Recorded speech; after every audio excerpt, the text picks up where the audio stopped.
कल्पना करा, एक अशी पृथ्वी जिथे ना माणूस होता ना आवाज, फक्त शांतता. आणि आजची पृथ्वी गोंधळ, धूर आणि धावपळ. पण ही बदलली कशी? खूप खूप वर्षांपूर्वीची गोष्ट आहे. तेव्हा पृथ्वी अगदी वेगळी होती.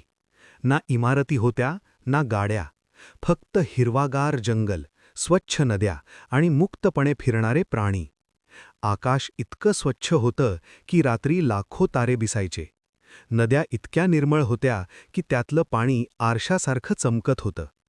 पक्ष्यांचे आवाज म्हणजेच त्या काळचं म्युझिक होतं. आणि वाऱ्याची झुळूक म्हणजे पृथ्वीचा श्वास. पण मग माणूस आला. सुरुवातीला सगळं ठीक होतं. माणूस निसर्गासोबत राहायचा, त्याचं रक्षण करायचा. पण हळूहळू त्याने जंगलं तोडायला सुरुवात केली, नद्यांना प्रदूषित केलं आणि आकाश धुराने भरलं. आजची पृथ्वी बघा, मोठमोठ्या इमारती, रस्त्यावर गाड्यांची गर्दी आणि हवेत धूर. जिथे कधीकाळी पक्ष्यांचा आवाज यायचा, तिथे आता हॉर्नचा आवाज येतो. जिथे स्वच्छ पाणी वाहायचं, तिथे आता प्लास्टिक तरंगतं.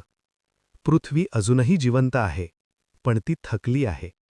ती आपल्याला विचारतीये, मी तुला सगळं दिलं, तू मला काय दिलंस? आता वेळ आहे परत एकदा पृथ्वीला तसं सुंदर बनवायची जशी ती आधी होती. कारण ही पृथ्वी आपली नाही, आपण पृथ्वीचे आहोत. आज पृथ्वी वाचवा, उद्या तीच आपल्याला वाचवेल. व्हिडिओ आवडला असेल तर लाईक, शेअर आणि सबस्क्राईब नक्की करा.